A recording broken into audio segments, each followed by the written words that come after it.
सूरज हमारे solar system की super power, एक ऐसा थर्मो न्यूक्लियर ब्लास्ट फर्नेस जहां अजीम धमाकों से हर वक्त एक क़यामत बपा रहती है, जिसके नतीजे में माउंट एवरेस्ट जैसे बड़े पैमाने पर मास सूरज से निकलता है और खला में उड़ जाता है। 93 मिलियन मील दूर इस कुरे अर्ज पर हम खुद को सूरज के कहर से महफूज समझते हैं, लेकिन क्या वाकई ही ऐसा है? इस सवाल का जवाब आज के इस जदीद दौर में बहुत अहमियत रखता है कि दर हकीकत हमारे सूरज के अंदर क्या हो रहा है। कायनात में अरबों सितारे पाए जाते हैं, लेकिन सिर्फ सूरज ही हमारा अकलौता पड़ोसी है जिस पर हमारी कुराए जमीन की जिंदगी मुनस्सर है। सूरज ज्यादातर हाइड्रोजन और हीलियम पर मुश्तमिल प्लाज्मा की सूरत में दहकता हुआ एक ऐसा आतिशकदा है जो लाखों डिग्री तक गर्म है। इसकी सतह पर हर वक्त गजबनाक धमाके होते रहते हैं, जिसके नतीजे में ये मौलक ताबकारी को तूफान की शक्ल में लाखों मील दूर खला में खारिज करता है। सूरज को अपने पीले रंग की वजह से येलो डॉर्फ या पीला बोना कहा जाता है।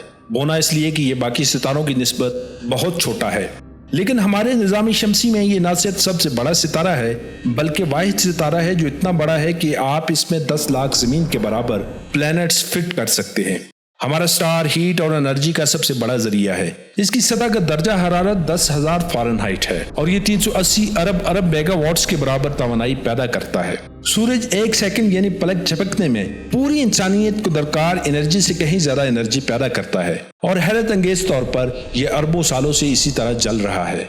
इब्तदा में माहिरीन फल्कियात को यह समझ नहीं आती थी कि सूरज इतने तवील अरसे से इतनी ज्यादा तवानाई कैसे पैदा कर सकता है। ये वो राज था जिसको जानने की कोशिश में कदीम दौर के माहिरीन फल्कियात ने अनथक कोशिश की।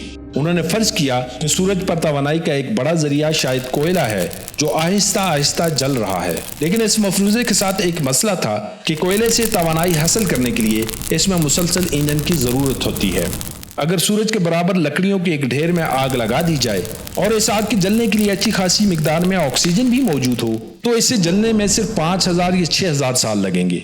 लेकिन 20वीं सदी के अवाइल में जमीन की चट्टानों की कार्बन डेटिंग और फसल से यह साबित हुआ कि 3 बिलियन साल पहले भी सूरज न सिर्फ मौजूद था बल्कि इस टेम्परेचर में जमीन पर जिंदगी पनप सकती थी। अगर आप एक ऐसी आग बनाना चाहते हैं जो इतनी देर तक जलती रहे तो आपको 72 ट्रिलियन कॉर्ड्स लकड़ी की जरूरत पड़ेगी। इसका मतलब यह था कि सूरज में यकीनन कोई ऐसा अमल हो रहा है जो इस वक्त जमीन पर मौजूद लोगों को मालूम नहीं था। 1920 में साइंसदानों को इस पहेली का जवाब मिल गया, जिसे बाद में हाइड्रोजन बम बनाने के लिए इस्तेमाल किया गया, जिसको उन्होंने न्यूक्लियर फ्यूजन का नाम दिया। फ्यूजन का अमल इस वक्त होता है जब एटम्स हाई स्पीड पर एक दूसरे से टकराते हैं, जिसके नतीजे में वो एक दूसरे में मदगम हो जाते हैं। प्रोटॉन्स पर मस्बत चार्ज होता है, इसलिए वो एक दूसरे को दूर धकेलते हैं। इन्हें एक दूसरे के करीब लाने और फ्यूजन का अमल मुकम्मल करने के लिए बहुत ज्यादा हरारत की जरूरत होती है, जिससे ये जरा तेजी से हरकत करना शुरू कर देते हैं। इस तेज हरकत की वजह से जब वो आपस में टकराते हैं तो एक दूसरे में फ्यूज हो जाते हैं। सूरज की कोर न्यूक्लियर फ्यूजन के लिए बेहतरीन जगह है। ये हमारे सोलर सिस्टम का सबसे ज्यादा गर्म मकाम है, जिसका टेम्परेचर 27 मिलियन फ़ारेनहाइट है और ये नाकाबिल यकीन हद तक डेंस भी है। इसकी डेंसिटी इतनी ज्यादा है कि ये लेड या शीशे की कसाफत से 10 गुना ज्यादा है। आप सोच रहे होंगे कि इस कसाफत पर इसको सॉलिड फॉर्म में होना चाहिए, लेकिन ऐसा नहीं है। ये इतना ज्यादा गर्म होता है कि प्लाज्मा बनकर रह जाता है। प्लाज्मा मादे की सुपर हीटेड फॉर्म को कहते हैं। इस टेम्परेचर पर इलेक्ट्रॉन्स आयोनाइज्ड गैस बनाते हुए अपने एटमी मिदार को छोड़कर अलहदा हो जाते हैं और इस एटमी सूप में तैरते रहते हैं। सही मानों में ये जानने के लिए कि सूरज के मरकज में क्या हो रहा है, आपको तकरीबन नाकाबिले तसव्वुर करने का कोई न कोई तरीका तलाश करना होगा। सूरज में मौजूद हाइड्रोजन एटम्स बहुत ज्यादा दबाव से एक साथ फ्यूज होकर हीलियम एटम्स बनाते हैं। इस फ्यूजन के अमल में पैदा होने वाला एटम इन एटम्स की निस्बत छोटा होता है जिनसे मिलकर ये बना होता है। इसके नतीजे में जो मास या कमियत बाहर निकलती है वो एनर्जी की फॉर्म होती है। हर सेकंड सूरज के अंदर 600 मिलियन टन हाइड्रोजन फ्यूज होकर 595 मिलियन टन हीलियम में तब्दील होती है। 5 मिलियन मास जो इस अमल के नतीजे में जाया होता है वो एनर्जी में तब्दील हो जाता है, जिससे 1 अरब 1 मेगाटन हाइड्रोजन बम के बराबर तवानाई खारिज होती है। लिहाजा आज हम ये जानते हैं कि सूरज न्यूक्लियर फ्यूजन पर चलता है और ये वो ईंधन है जो सूरज के जलने को काफी अर्से तक बरकरार रख सकता है और इसी की बदौलत जमीन पर जिंदगी अरबों सालों तक कायम रहेगी। सूरज की रोशनी हमारे लिए इतनी अहम है कि इसके बगैर हम जिंदगी का तसव्वुर भी नहीं कर सकते, लेकिन ये रोशनी हम तक पहुंचती कैसे है? फ्यूजन के अमल में पैदा होने वाली तवानाई सूरज की कोर से बाहर रोशनी के जर्रात की शक्ल में निकलती है, जिन्हें फोटॉन्स कहा जाता है, और यही फोटॉन्स सूरज की गर्म शुआएं सूरज से जमीन तक लाते हैं। लेकिन सूरज से आने वाले इन रोशन मुसाफिरों को जमीन तक पहुंचने से पहले सूरज की तमाम तहों से गुजरते हुए एक तवील सफर तय करना पड़ता है। सबसे पहले एक फोटॉन 1,85,000 मील मोटे रेडिएटिव जोन में दाखिल होता है। ये हिस्सा इतना ज्यादा डेंस होता है कि एक फोटॉन मुसलसल दूसरे जर्रात जैसे कि हाइड्रोजन और हीलियम एटमों से टकराता रहता है। ये सफर तफरी के आलम में बाहर निकलने की जद्दोजहद करता है, जिसको साइंसदान रैंडम वॉक का नाम देते हैं। इस तरह एक फोटॉन बार बार दूसरे एटम से तामुल किए बगैर नहीं बच सकता और इसे लाखों बार दूसरे एटम्स जज्ब और खारिज करते हैं। जैसे जैसे ये सूरज की सतह के ऊपर आता जाता है, कसाफत कम होती चली जाती है, चुनाचा टकराव, तसादम और तामलात भी कम होते चले जाते हैं। और आखिर जब ये फोटॉन सूरज की सतह के अंदर 1,30,000 मील के फासले पर कनेक्टिव जोन में दाखिल होता है तो इसकी रफ्तार अचानक तेज हो जाती है। ये सैकड़ों मील फी घंटा की रफ्तार से उबलती हुई गैस के बड़े कॉलम्स के साथ ऊपर की तरफ ले जाया जाता है। इसे सूरज की सतह तक पहुंचने में सिर्फ 10 दिन लगते हैं। इसका ये नाकाबिले यकीन सफर खत्म हो जाता है। अब फोटॉन शमसी माहौल की तेज गैसों से गुजरता हुआ सिर्फ 8 मिनट में 93 मिलियन मील का सफर तय करते हुए जमीन पर पहुंच जाता है। हैरत अंगेज तौर पर जब सूरज की रोशनी असल में जमीन तक पहुंचती है, ये पहले से ही लाखों नहीं तो हजारों सालों से वजूद में आ चुकी होती है। सूरज के लिए 1 मिलियन साल एक कलील सा वक्त है। गुरूब आफ्ताब के वक्त ये सादा परफेक्ट डिस्क हमारे सितारे की तवील तारीख को झुटलाती है। ये आग का एक गोला है जो अरबों साल पहले सूरज से कहीं ज्यादा बड़े सितारे के फटने की वजह से वजूद में आया था, जिसे सुपरनोवा कहा जाता है। इस धमाके के नतीजे में हमारे निज़ाम शमसी से कई गुना बड़ा गैस का एक बादल पैदा हुआ। तकरीबन 5 अरब साल पहले बिग बैंग के तकरीबन 10 अरब साल बाद गैस के ये बादल कशिश शक्ल के तहत इकट्ठा होना शुरू हुए और इससे हमारा सोलर सिस्टम वजूद में आया। हमारा निज़ामी शमसी गालिबन खुद कशिश शक्ल की गैस की एक ऐसी ही नोट से पैदा हुआ जिसने अपने आप को एक साथ खींच लिया और आहिस्ता आहिस्ता अपने आप को अंदर खींचते हुए काटा और यहाँ तक कि ये सितारा और मुख्तलिफ सियारे इसके गिर्द इकट्ठे हो गए। बिलाखिर जब ये सितारा काफी डेंस हो गया तो इसने अपना फ्यूजन ऑन कर दिया, चमकना शुरू कर दिया और अपनी रोशनी देना शुरू कर दी। साइंसदान क्यों यकीन रखते हैं कि सूरज सुपरनोवा की राख से वजूद पजीर हुआ? शायद इसका सबूत हमारे कदमों के नीचे है। पेचीदा भारी अनासर जैसे कि यूरेनियम, जो हम जमीन पर अपने न्यूक्लियर पावर प्लांट्स में तवानाई पैदा करने के लिए ईंधन के तौर पर इस्तेमाल करते हैं, सूरज में नहीं बनाया जा सकता था। इस साइज के सितारे में इतनी हरारत नहीं होती कि लोहे से ज्यादा भारी अनासर पैदा कर सके। भारी अनासर जैसे कि यूरेनियम सिर्फ एक तबाहकुन कायनाती धमाके में पैदा हो सकते हैं। जमीन और निज़ामी शमसी के दूसरे सियारे इसी काज़्मिक क्लाउड से बने जिसने सूरज को जन्म दिया।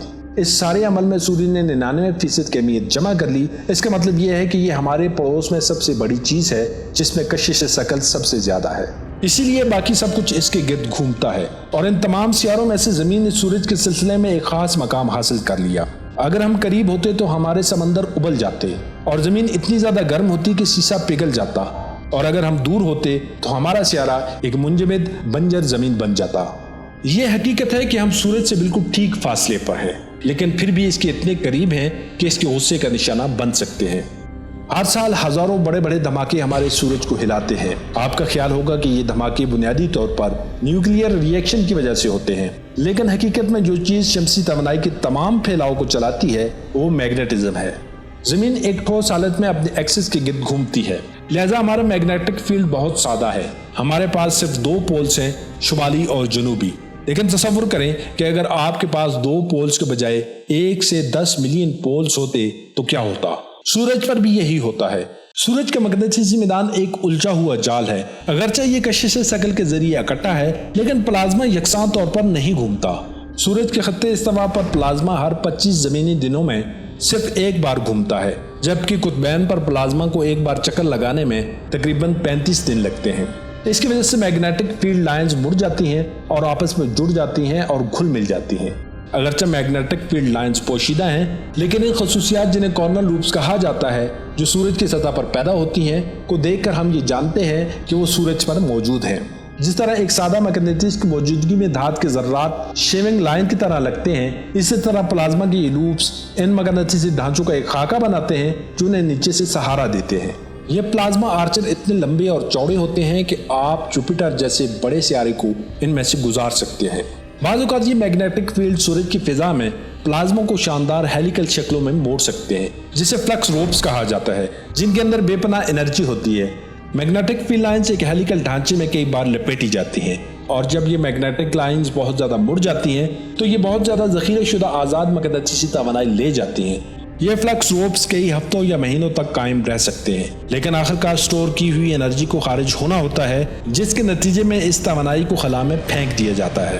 سورج کے میگنیٹک فیلڈ جہاں بہت زیادہ ٹوسٹڈ اور کمپلیکس ہوتا ہے، وہاں نیچے موجود ہیٹ اوپر آ جاتی ہے، جس کے نتیجے میں نیچے والی سطح 1000 سینٹی گریڈ تک ٹھنڈی ہو جاتی ہے، جس کی وجہ سے وہاں نسبتاً گہرے دھبے نظر آتے ہیں جنہیں سن سپاٹ کہا جاتا ہے۔ لیکن یہ سیاہ دھبے صرف اپنے ارد گرد کے روشن مادے کی نسبت سیاہ ہوتے ہیں۔ یہ بظاہر چھوٹے دھبے دراصل پوری زمین کے سائز کے برابر پلازما کے گڑھے ہیں۔ گلیلیو سن سپاٹس کا مشاہدہ کرنے والے پہلے جدید سائنسدانوں میں سے ایک تھا۔ اس نے ایک دوربین کا استعمال کرتے ہوئے ایک کاغذ پر سورج کی تصویر بنائی اور اس کا مشاہدہ کیا۔ اس نے یہ محسوس کیا کہ یہ دھبے سورج کے ساتھ ساتھ گھوم رہے ہیں، جو سورج کے گھومنے کا پہلا اشارہ تھا۔ نہ صرف سورج گھومتا ہے بلکہ سورج کے دھبے خود دراصل شمسی سطح پر سمندری طوفان کی طرح گھوم سکتے ہیں، اور جب وہ ایسا کرتے ہیں تو ان کی مقناطیسی فیلڈ لائنز انتہائی مڑ جاتی ہیں۔ بٹی ہوئی میگنیٹک فیلڈ لائنز کا مطلب ہے زیادہ توانائی، اور زیادہ توانائی کا مطلب ایک بڑے دھماکے کی صلاحیت۔ جب ایک سن سپاٹ اپنی میگنیٹک انرجی کو خارج کرتا ہے تو اس کے نتیجے میں بے پناہ توانائی کا دھماکہ ہوتا ہے، جس کو سولر فلیئر کہا جاتا ہے۔ ایک سولر فلیئر سے 1 ارب میگا ٹن توانائی خارج ہوتی ہے، جو زمین پر 1 ملین آتش فشاں پھٹنے کی مشترکہ طاقت کے برابر ہوتی ہے۔ سورج کا وہ حصہ جہاں سولر فلیئر پیدا ہوتا ہے، وہاں کا درجہ حرارت 10 ملین ڈگری تک جا پہنچتا ہے، اور وہ حصہ انتہائی روشن ہو جاتا ہے، اور یہ عمل کئی گھنٹوں تک جاری رہ سکتا ہے۔